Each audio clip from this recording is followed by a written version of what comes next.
इस्तेमाल करें, दो टुकड़े एक बन जाएंगे। दो ईंटों को जोड़ना हो, सीमेंट इस्तेमाल करें, दो ईंटें एक बन जाएंगी। कपड़े के दो टुकड़ों को जोड़ना हो तो सुई धागा इस्तेमाल करें, दो टुकड़े एक बन जाएंगे। लकड़ी के दो टुकड़ों को जोड़ना हो तो कील इस्तेमाल करें, दो टुकड़े एक बन जाएंगे। लोहे के दो टुकड़ों को जोड़ना हो, वेल्डिंग के जरिए दोनों एक बन जाएंगे। दिल में सवाल पैदा होता है कि अगर हर चीज को जोड़ने के लिए कोई तीसरी चीज अल्लाह ने बनाई है तो इंसानों के दो दिलों को जोड़ने के लिए क्या चीज है? उसका जवाब है दीन इस्लाम। अल्लाह ताला ने दीन इस्लाम को इसलिए भेजा कि इंसानियत के दिलों को एक दूसरे के साथ मोहब्बत के रिश्ते में जोड़ दें। अब इसी बात को एक और अंदाज से समझिए कि हमारा जिस्म उन आज़ा का मजमुआ है जो जिद्दैन की जमा है। आंख देखती है, बाकी कोई उल्फ नहीं देख सकता, एक दूसरे की जिद हुए। कान सुनते हैं, बाकी आज़ा सुन नहीं सकते, एक दूसरे की जिद हुए। जबान बोलती है, बाकी आज़ा नहीं बोल सकते, एक दूसरे की जिद हुए। दिमाग सोचता है, बाकी कोई उल्फ नहीं सोच सकता। ये आज़ा अपनी सिफात के एतबार से एक दूसरे की जिद हैं। मगर अल्लाह ने इस जिस्म में एक चीज को डाल दिया जिसको रूह कहते हैं। रूह की मौजूदगी में ये सारे आज़ा एक बनकर काम करते हैं। अगर किसी के सर पर कोई लाठी मारे तो हाथ फौरन उठते हैं सर को बचाने के लिए, हालांकि वो हाथों को तो नहीं लाठी मार रहा, वो तो सर को मार रहा है। मगर चूंकि आज़ा एक हैं, इसलिए एक उज़्व का गम सारे आज़ा का गम है और एक उज़्व की खुशी सारे आज़ा की खुशी है। तो इसलिए सारे आज़ा रूह की मौजूदगी में एक बन के काम करते हैं। अगर पाँव में तकलीफ है तो आंख से आंसू बहते हैं। आंख ये नहीं कहती कि ये मेरा मसला नहीं, ये तो पाँव का मसला है, मैं तो आराम से सो रही हूँ। तकलीफ पाँव में होती है, आंख से आंसू बह रहे होते हैं और इंसान का पूरा जिस्म उस दर्द को महसूस कर रहा होता है। वजह क्या है कि रूह की मौजूदगी में इन सब आज़ा को एक बना दिया, लिहाजा पूरा जिस्म एक बन गया है। अगर इंसान के जिस्म से रूह को निकाल दिया जाए तो आज़ा फिर एक दूसरे से अजनबी बन जाते हैं। अगर किसी आदमी की रूह निकल जाए, अब उसके मुंह से जबान को निकालें और कैंची से कुतर दें, आंख से आंसू नहीं बहेगा। अब उसके पांव अपनी जान बचाने के लिए नहीं दौड़ेंगे, अब उसके हाथ नहीं उठेंगे अपना दिफा करने के लिए। क्यों? आज़ा एक दूसरे से अजनबी बन गए। इनको जोड़ने वाली चीज अब इस जिस्म में मौजूद नहीं है। अगर ये मिसाल हम अच्छी तरह समझ लें तो हमारा घर जो है वो उन अफराद का मजमुआ है जो अपनी पोजीशन के एतबार से एक दूसरे की जिद होते हैं। जो बाप का मकाम है वो बेटा हासिल नहीं कर सकता, जो माँ का मकाम है वो बेटी हासिल नहीं कर सकती, जो भाई का मकाम है वो बहन हासिल नहीं कर सकती, जो बहन का मकाम है वो भाई हासिल नहीं कर सकता। इसका मतलब ये कि खानदान के वो अफराद जो एक दूसरे के इतने करीबी होते हैं वो अपनी हैसियत के एतबार से एक दूसरे की जिद हैं। मगर अल्लाह ने इनमें भी एक चीज को उतार दिया है कि उस चीज की मौजूदगी में ये अफराद इस तरह एक बनकर काम करते हैं जिस तरह रूह की मौजूदगी में आज़ा एक बनकर काम करते हैं। और उस चीज का नाम है दीन इस्लाम। जब तक किसी घर के अंदर दीन बाकी रहेगा, सारे अफराद खाना एक बनकर काम करेंगे। एक का गम सारे घर का गम होगा और एक की खुशी सारे घर की खुशी कहलाएगी। दिल आपस में जुड़े होंगे, मोहब्बतें होंगी, हमदर्दी होगी, एक दूसरे के साथ हमदर्दी के मनाजिर नजर आएंगे, इंसानियत के मनाजिर नजर आएंगे। और अगर दीन को घर से निकाल दिया जाए तो ये अफराद इस तरह अनजान बन जाएंगे जिस तरह रूह के निकलने से आज़ा एक दूसरे से अनजान बन जाते हैं। आज हम देखते हैं जिन घरों में दीन नहीं है वहां एक दूसरे से बनती नहीं है, न मियाँ बीवी की आपस में बनती है, न बच्चों की माँ बाप से बनती है, न बहन भाई की आपस में बनती है। फिर ये लोग आके शिकवे करते हैं, हजरत हमारे बच्चे तो अफलातून बन गए, माँ बाप की बात तो सुनते ही नहीं। भाई जिस चीज ने इन सबको इकट्ठा करना था उसका नाम था दीन, वो तो आपने घर से निकाल दिया। अब आपके लोगों के दिल इकट्ठे कैसे होंगे? अल्लाह ताला इरशाद फरमाते हैं ए मेरे प्यारे हबीब सल्लल्लाहु अलैहि वसल्लम, लौ अनफक्त मा फिल अर्द जमिया, अगर आप सारी दुनिया के माल दौलत को जमा कर देते, मा अल्लफ्त बैना कुलूबिहिम, आप इन लोगों के दिलों में मोहब्बत पैदा नहीं कर सकते थे। वलाकिन अल्लाह अल्लफ़ बैनहुम, ये तो अल्लाह ने इनके दिलों में मोहब्बतों को पैदा कर दिया। तो जब घर में दीन होगा तो आपस में दिलों में उल्फतें मोहब्बतें होंगी, घर के अंदर भी, मुआशरे के अंदर भी, और सब लोग एक अच्छे इंसान बनकर जिंदगी गुजारने वाले होंगे। दुनिया में अखुवत की मिसाल जैसी नबी अलैहिस्सलाम ने कायम फरमाई, कोई दूसरी कौम पेश नहीं कर सकती। हमारा पूरी दुनिया के इंसानों को चैलेंज है कि वो एक मिसाल तो ऐसी दें कि जैसी नबी अलैहिस्सलाम ने मदीना तैयबा में अखुवत कायम करके दिखाई थी। एक भाई अपने दूसरे भाई की खातिर कितनी कुर्बानी कर रहा है, ये सिर्फ अल्लाह की वजह से थी, एक दूसरे के साथ मोहब्बत थी। नबी आते रहे, आखिर में नबियों के इमाम आए, वो दुनिया में खुदा का आखिरी लेकर पैगाम आए। झुकाने आए बंदों की जबी अल्लाह के दर पर, सिखाने आदमी को आदमी का एहतराम आए। वो आए जब तो अजमत बढ़ गई दुनिया में इंसान की, वो आए जब तो इंसान को फरिश्तों के सलाम आए। दीन इस्लाम को अल्लाह ताला ने ऐसी खूबियां अता की हैं कि दुनिया में कोई दूसरा दीन उसके मुकाबले में आ ही नहीं सकता। सबसे पहली बात, हमारा दीन इस्लाम महफूज दीन है, इसकी हिफाजत का जिम्मा अल्लाह ने लिया है कि मैंने इस कुरान को दुनिया में उतारा और हम ही इस हिफाजत के जिम्मेदार हैं। कुरान मजीद 1400 साल से लेके आज तक दुनिया में महफूज है। कोई ऐसा एक दिन या ऐसी रात दरमियान में नहीं गुजरी कि पूरी दुनिया में कुरान का कोई हाफिज मौजूद ना हो। तारीख में ऐसा नहीं है। हर दौर और हर जमाने में कुरान मजीद के उफाज सैकड़ों, हजारों, लाखों की तादाद में मौजूद रहे हैं, और कोई ऐसा दिन नहीं गुजरा कि कुरान मजीद की जबान अरबी दुनिया से खत्म हो गई हो। 14 साल तसलसल के साथ अरबी जबान आज भी दुनिया में मौजूद है, जबकि बाकी अदियान के साथ ये मामला नहीं है। 1985 की बात है, मुझे अमेरिका में इंटरफेथ काउंसिल के अंदर जाने का मौका मिला। वहां पर मीटिंग के बाद सेक्रेटरी ने पूछा कि अगली मीटिंग में हम क्या करेंगे। मैंने उन्हें कहा कि अगली मीटिंग में हर मजहब वाला जो उनके पास अल्लाह का आया हुआ कलाम है वो पढ़ के सुनाए, वर्ड ऑफ गॉड पढ़ के सुनाए। उसने कहा बहुत अच्छी तजवीज है। उसने एजेंडा मुकम्मल कर दिया, और अगली जब महफिल में हम पहुंचे तो उसने कहा कि अहमद साहब, मुझे वहां अहमद कहते थे, क्योंकि मैं भी चाहता था कि इनके जुबान से मेरे आका सल्लल्लाहु अलैहि वसल्लम का नाम निकले, हो सकता है इसकी बरकत से अल्लाह इनको हिदायत अता फरमाए। तो वो कहने लगे कि अहमद साहब, आप ही ने तजवीज दी थी, लिहाजा आप ही सुनाएं। मैंने सूरह फातिहा की तिलावत की। सूरह फातिहा की तिलावत इसलिए की कि नबी अलैहिस्सलाम ने इरशाद फरमाया, जो कुछ पहली किताबों में था वो सब कुछ कुरान मजीद के अंदर आ गया, और जो कुछ पूरे कुरान मजीद में था वो सूरह बकरा के अंदर आ गया, और जो कुछ सूरह बकरा के अंदर था वो सारा कुछ सूरह फातिहा के अंदर आ गया। इसलिए इसको फातिहतुल किताब कहते हैं, यानी कुरान मजीद का ओपनिंग चैप्टर है, प्रीफेस है ये। तो कुरान मजीद की ये सूरत जो सूरह फातिहा है, ये पूरे कुरान मजीद का खुलासा और निचोड़ है। मैंने उसको पढ़ा और उसका कुछ तर्जमा उनके सामने किया। फिर उसके बाद एक ईसाई पादरी की बारी थी।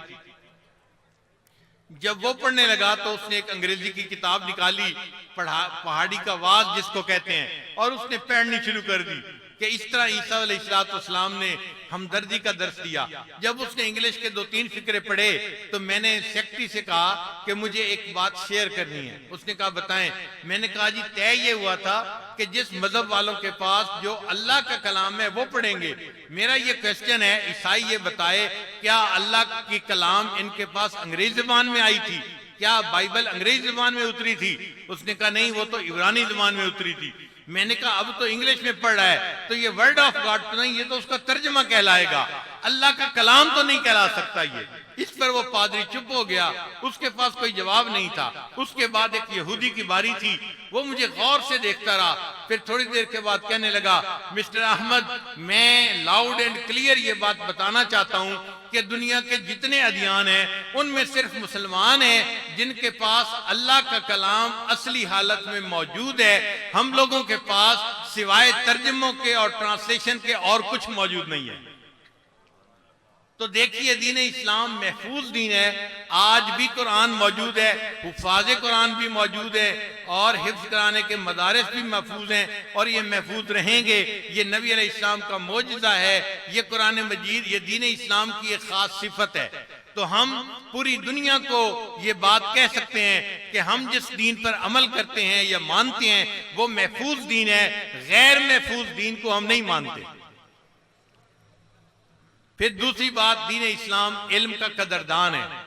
पहली आयत जो अल्लाह ताला ने नबी इस्लाम पर उतारी वो थी इक़रा बिस्मि रब्बिकल्लज़ी खलक़। पढ़ने से इस उम्मत को अल्लाह ने अपने कलाम की इब्तिदा फरमाई। अगर अल्लाह ताला चाहते तो तौहीद का पैगाम भी भेज सकते थे। तौहीद बहुत अहम है। अल्लाह फरमाते हैं कि मैं हर गुनाह को माफ कर सकता हूं मगर मैं शिर्क को माफ कभी नहीं करूंगा। अगर अल्लाह ताला चाहते तो रिसालत का पैगाम भी दिया जा सकता था, इसलिए कि जब तक रिसालत पर ईमान ना हो इंसान का दीन हो ही नहीं सकता मुकम्मल। अल्लाह ताला चाहते तो रोज़े क़यामत के बारे में पहली आयत दे सकते थे, इसलिए कि क़यामत का दिन नवाउन अजीम है, बहुत बड़ी खबर है, ये इंसान को सबसे पहले दी जाती। मगर अल्लाह ने सबसे पहला लफ्ज जो इंसानियत पर उतारा वो था इकरा, पढ़। तो नबी अलैहिस्सलाम को पढ़ने का हुक्म दिया गया। ये दीन इस्लाम इल्म का कदरदान दीन है, इसलिए नबी अलैहिस्सलाम ने फरमाया तालबुल इल्म फरीज़तुन अला कुल्ली मुस्लिम, हर मुसलमान के ऊपर इल्म का हासिल करना लाजिम है। 1400 साल पहले जब दुनिया इल्म की कदर नहीं जानती थी, अल्लाह के महबूब सल्लल्लाहु अलैहि वसल्लम ने उस वक्त इल्म के बारे में बतलाया, अल इल्म नूरुन, इल्म एक रोशनी है, यानी बतला दिया कि जहालत अंधेरा है, तुम अंधेरों से निकल के रोशनी की तरफ आ जाओ। चुनाचे एक अंग्रेज जिसका नाम था माइकल हार्ट, उसने किताब लिखी a ranking of the most influential personalities in history, के तारीख में जो 100 बड़ी आला शख्सियात गुजरी हैं उनकी लिस्ट उसने बनाई अपनी किताब में, और उसमें उसने सबसे पहले हजरत नबी अलैहिस्सलाम का तज़किरा किया है। वो लिखता है कि मैं ईसाई हूं और मैंने ईसा अलैहिस्सलाम का तज़किरा पहले नहीं किया, मैंने मुसलमानों के पैगंबर इस्लाम का तज़किरा किया है, इसलिए कि बाकी जितने हजरात हैं वो अपने वक्त के बड़े बड़े इदारों में पढ़ते नजर आते हैं। कोई यूनिवर्सिटियों में पढ़ा, कॉलेजों में, स्कूलों में उस्तादों से पढ़ा। नबी अलैहिस्सलाम ऐसी हस्ती हैं, पूरी जिंदगी किसी के सामने शागिर्द बनकर नहीं बैठे, पढ़ा नहीं, फिर इसके बाद उन्होंने जो इल्म की इतनी अहमियत बयान की है, उनका हक बनता है कि मैं उनको इस लिस्ट में सबसे पहले नंबर पर बयान करूं। तो ये दीन इस्लाम इल्म का कदरदान दीन है। फिर इसकी तीसरी खूबी ये है कि ये दीन अखुवत है, एक दूसरे के साथ भाईचारे की जिंदगी गुजारने का दर्स देता है। अल्लाह ताला ने इरशाद फरमाया कि इन्नमल मुमिनून इख्वा, ईमान वाले सारे एक दूसरे के भाई होते हैं। ये भाईचारे का सबक देने वाला दीन है, ये दीन इस्लाम की खास खूबी है। फिर दीन इस्लाम दीन मसावात है, इसमें अमीर और गरीब का कोई फर्क नहीं होता, गोरे और काले का कोई फर्क नहीं होता, अरबी और अजमी का कोई फर्क नहीं होता। नबी इस्लाम ने फरमाया कुनू इबादल्लाह इख्वाना, अल्लाह के बंदे आपस में भाई भाई बनकर जिंदगी गुजारो। अल्लामा इकबाल ने लिखा, आ गया ऐन लड़ाई में अगर वक्त नमाज, किबलरू हो के जमीन बेहोश हुई कौम हिजाज, न कोई बंदा रहा न कोई बंदा नवाज, बंदा ओ साहिब मोहताज गनी एक हुए, तेरी सरकार में पहुंचे तो सभी एक हुए। अल्लाह के सारे बंदे एक सफ में खड़े होकर अपने अल्लाह की इबादत करते हैं। फिर दीन इस्लाम दीन फितरत है, जो फितरत पसंद करती है दीन इस्लाम ने उसी को पसंद किया है। आप देखिए, माँ बाप औलाद से फितरती तौर पर प्यार करते हैं, शरीयत ने भी हुक्म दिया माँ बाप औलाद से प्यार करें। नबी इस्लाम ने फरमाया रीहुल वलद में रीहिल जन्ना, बाप बेटे को जब प्यार करता है तो बेटे के जिस्म की जो महक होती है वो तो जन्नत की खुशबू की मानद है। फिर औलाद माँ बाप से मोहब्बत करे, ये फितरती तकाजा है। शरीयत ने इसी चीज का हुक्म दिया। शरीयत ने कहा अल जन्नत तहता अक़दाम उम्महातिकुम, कि जन्नत तो तुम्हारी माँ के कदमों के नीचे है। आप सोचिए औलाद के दिल में शरीयत ने कैसी मोहब्बत को पैदा किया। इसलिए फरमाया अनिश्कुरली वाले दई, तुम मेरा भी शुक्र अदा करो और अपने वालिदैन का भी शुक्र अदा करो। उन्होंने तुम्हें पाला है, पढ़ाया है, बड़ा करके जवान किया है, अब तुम उनका शुक्र अदा करोगे। ये ऐसे ही है जैसे तुम अपने रब का शुक्र अदा कर रहे हो। मियाँ बीवी के दरमियान प्यार एक फितरती तकाजा है, शरीयत ने भी इसको इबादत बना दिया। चुनाचे नबी अलैहिस्सलाम ने फरमाया, खैरुकुम ले अहलिही, तुम में से सबसे बेहतर वो है जो तुम में से अपने अहले खाना के लिए बेहतर है। और एक हदीस पाक में नबी अलैहिस्सलाम ने फरमाया, जब कोई खाविंद अपनी बीवी को मुस्कुरा कर देखता है और बीवी अपने खाविंद को मुस्कुरा कर देखती है, अल्लाह ताला उन दोनों को मुस्कुरा कर देखते हैं। ये मोहब्बत की तालीम किसने दी? दीन इस्लाम ने हमें आकर दी है। फिर दीन इस्लाम आसानी का दीन है, अद्दीन युस्रुन। अल्लाह ताला ने जो अहकाम दिए हैं वो इंसान आसानी और सहूलत के साथ अदा कर सकता है। अगर कोई माजूर है, शरीयत ने उसके उधर का ख्याल किया। कोई सफर में निकला है, 4 रकत के बजाय 2 रकत पढ़ ले। बीमार है, खड़े होकर बजाय बैठ के नमाज पढ़ ले। बैठ के नहीं पढ़ सकता, लेट के पढ़ ले। इस तरह भी नहीं पढ़ सकता तो इशारे के साथ पढ़ ले। तो शरीयत ने उधर को कबूल किया। इसलिए दीन इस्लाम इस आसानी का दीन है।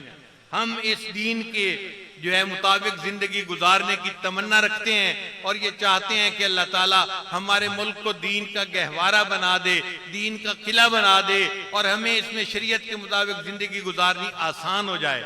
उसका एक ही तरीका है, हम अपने उन अकाबरीन का साथ दें जो शरीयत की तरवीज के लिए और इशाअत के लिए जिंदगी निभा रहे हैं और कुर्बानियां दे रहे हैं। इमाम रब्बानी हजरत मुजद्दिद अफ़सानी रहमतुल्लाह ने फरमाया, जिस जगह पर अल्लाह ताला का कोई एक हुक्म नाफिज होता है, अल्लाह वहां पर वो रहमतें नाजिल फरमाते हैं जो उसके अलावा किसी और अमल पर नाजिल हो ही नहीं सकती। अब आप सोचिए, अगर दीन इस्लाम इस मुल्क के अंदर नाफिज होगा तो अल्लाह ताला की कितनी मेहरबानियां होंगी और अल्लाह ताला इस दुनिया के अंदर इस मुल्क के ऊपर कितनी अपनी रहमतें बरसाएंगे। हमारे अकाबरीन ने, हजरत शेखुल हिंद रहमतुल्लाह अलैह ने इस दीन की खातिर कुर्बानियां दी। शोरश काश्मीरी नाम तो फरमाते हैं, गर्दिशे दौरान की संगीनी से टकराता रहा, माल्टा में नगमे मेहरो वफा गाता रहा। हजरत शेखुल हिंद रहमतुल्लाह को किसी ने कहा था, आप अंग्रेज से सुलह क्यों नहीं कर लेते? हजरत ने आगे से जवाब दिया, हाय ये हरफे तमन्ना की ज़बां से दूरियां, इस कदर ये सख्तियां, दुश्वारियां, मजबूरियां, याद अय्याम जफा आखिर भुलाएं किस तरह, दिल फरंगी से लगाएं तो लगाएं किस तरह। ये वो लोग थे जिन्होंने अल्लाह के कुरान को मजबूती से पकड़ा और शरीयत की खातिर हर कुर्बानी देने के लिए तैयार। वल्लज़ीना युमस्सिकूना बिल किताब, इन्होंने किताब को मजबूती से थाम लिया और अल्लाह के दीन की हिफाजत का बेड़ा अपने सर पे उठा लिया। हजरत मौलाना हुसैन मदनी रहमतुल्लाह अलैह, उन्होंने भी अंग्रेज के सामने दीन इस्लाम के लिए खूब कुर्बानियां दी। खत्म नबूवत के लिए हजरत मदनी को खालिक दीना हाल कराची में आना पड़ा। अंग्रेज जज था, उसने देखा कि एक दरवेश आदमी है, कंधे के ऊपर रुमाल है और वो खड़ा है। उसने पूछा, हुसैन अहमद आपने कंधे के ऊपर क्या रखा हुआ है? हजरत ने फरमाया, ये मैं अपना कफन अपने साथ लेके आया हूँ।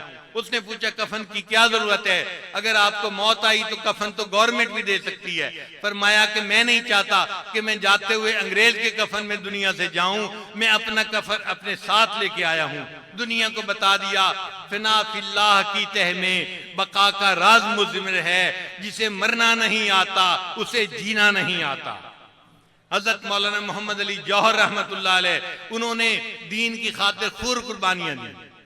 उनको अंग्रेज ने धमकी दी कि हम तुम्हारा नाम मिटा देंगे और तुम दुनिया में नजर ही नहीं आओगे।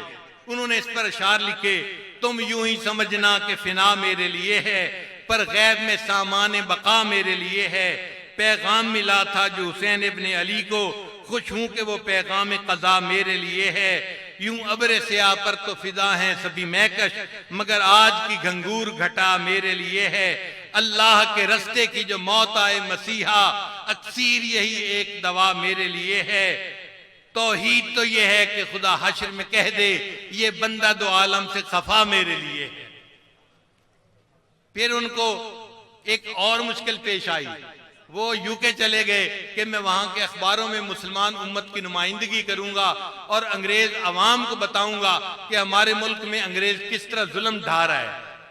वहां पर यहाँ घर में उनकी बेटी जवान बीमार हो गई और बेटी ने खत लिखा कि अबू जान आप प्लीज वापस आ जाएं, मैं आखिरी लम्हात में हूं और मैं आखिरी लम्हे में आपकी ज़ियारत से अपनी आंखों को ठंडा कर सकूं।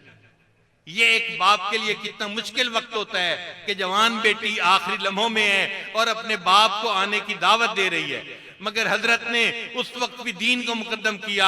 अपनी बेटी के खत के पोस्ट के ऊपर चंद शेर लिखकर भेजे। फरमाया, मैं तो मजबूर सही, अल्लाह तो मजबूर नहीं, तुझसे मैं दूर सही, वो तो मगर दूर नहीं। तेरी सेहत हमें मंजूर है लेकिन उसको नहीं मंजूर, तो फिर हमको भी मंजूर नहीं। ये ऐसे थे हजरात के जिन्होंने अल्लाह की रजा के लिए अपना सब कुछ कुर्बान कर दिया। हमारे अकाबिर साहिब रूहानियत भी थे और वो दीन की तरवीज के लिए सियासत में भी हिस्सा लेते थे। हजरत मौलाना अहमद लाहौरी रहमतुल्लाह को देखें, शेख तरीकत भी हैं, सियासत में भी हिस्सा लेते हैं। हजरत मौलाना उबैदुल्लाह अनवर रहमतुल्लाह साहिब निस्बत भी थे, साहिब सियासत भी थे। हजरत मौलाना अब्दुल्ला दरखास्ती रहमतुल्लाह अलैह शेखुल हदीस भी हैं, साहिब निस्बत भी हैं। हजरत मुफ्ती महमूद रहमतुल्लाह अलैह साहिब निस्बत भी थे और साहिब सियासत भी थे। हजरत मुफ्ती किफायतुल्लाह रहमतुल्लाह अलैह साहिब निस्बत भी थे और सियासत में भी हिस्सा लेते थे। हजरत मौलाना गुलाम गौस हजारी रहमतुल्लाह अलैह साहिब निस्बत भी थे और सियासत में भी हिस्सा लेते थे। अरे करीब के जमाने के लोगों को देखिए, हजरत मौलाना महमूद मदनी दामत बरकातहुम जो आज इंडिया से यहाँ तशरीफ लाए हैं, इस आलमी इज्तिमा में शिरकत के लिए साहिब निस्बत भी हैं और दीन की इशाअत और तरवीज के लिए 24 घंटे इसी मेहनत और कोशिश में लगे हुए हैं। और जरा करीब आकर देखिए, कायदे जमीयत हजरत मौलाना फजलुर रहमान दामत बरकातुम साहिब निस्बत भी हैं और दीन की इशाअत के लिए पूरे मुल्क में काम भी कर रहे हैं। ये वो हजरात हैं कि जिन्होंने अपने अल्लाह से वादा कर रखा है, अल्लाह आपके दीन की सरबुलंदी के लिए अपनी जिंदगी को निभाएंगे। हम इनके साथ हैं, हमारी दुआएं इनके साथ हैं। अल्लाह ताला इनको अपने मिशन में कामयाबी अता फरमाए और हमारे इस मुल्क को अल्लाह ताला दीन का किला बना दे। अब मैं अपनी बात को मुकम्मल करने लगा हूं, जरा तवज्जो के साथ सुनिए। इस मुल्क में तुम देखना इस्लाम गालिब आएगा, इस मुल्क में तुम देखना इस्लाम गालिब आएगा और पाक से पाकीज़ा तर मेरा वतन हो जाएगा। फिर कुफ्र का इल्हाद का सिक्का न चलने पाएगा, अल्लाह के शेरों से जो उलझेगा मुंह की खाएगा। पैगंबर इस्लाम का परचम यहाँ लहराएगा, इस्लाम गालिब आएगा, इस्लाम गालिब आएगा।